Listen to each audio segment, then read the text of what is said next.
All right, we're about to dive into a thought experiment that really challenges how we think about kindness itself.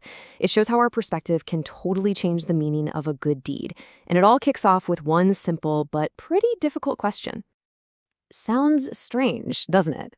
I mean, when could helping someone, especially a child in danger, ever actually be a mistake? To understand this little puzzle, we're going to follow a story that's told in two parallel parts. Okay, let's get into this. I want you to imagine two different scenarios. They involve two very different children, but, and this is key, they both face the exact same crisis. So, on one side, picture your own child. They've gone abroad, they're successful, working in a big office. Then, on the other side, picture another child. This one is from a small village and has come to the city to work as a house help. We're talking two completely different lives, two different worlds.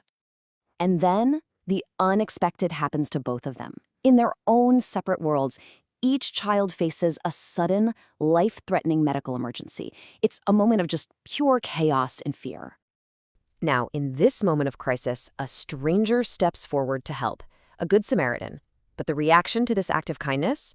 Well, that's where our story takes a really fascinating and, honestly, a troubling turn.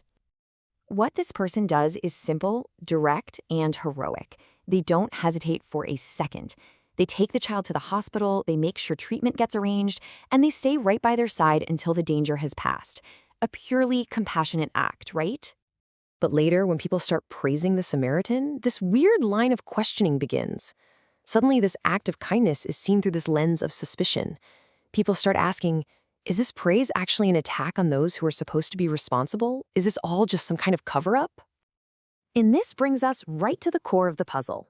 Why is our first instinct sometimes to dissect a good deed, to go searching for some hidden negative motive, instead of just celebrating the humanity of the act itself?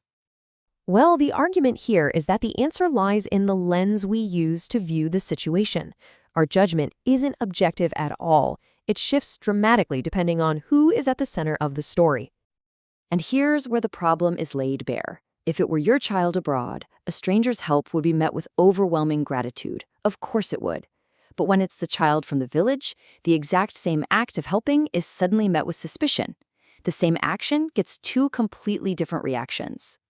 This really forces us to confront a pretty uncomfortable question. Are we unconsciously assigning different values to a child's life based on their background? Their location, their parents' income, their social identity. This whole thought experiment suggests we just might be. So, how do we fix this unequal lens? The source proposes a clear moral framework, a way to kind of recalibrate our priorities, especially when a life is on the line. And the framework is crystal clear. In any emergency, the absolute first priority is saving a life. Period. All those questions of blame and accountability, they're important, but they have to come later, because humanity, as the argument goes, simply cannot be postponed. So here's the crucial point. When we praise someone for choosing compassion, it doesn't mean we're ignoring the need for accountability. Not at all. We're simply reminding ourselves and our society what it really means to be human, to act, to help, and to connect. And this brings us to the final, really powerful takeaway.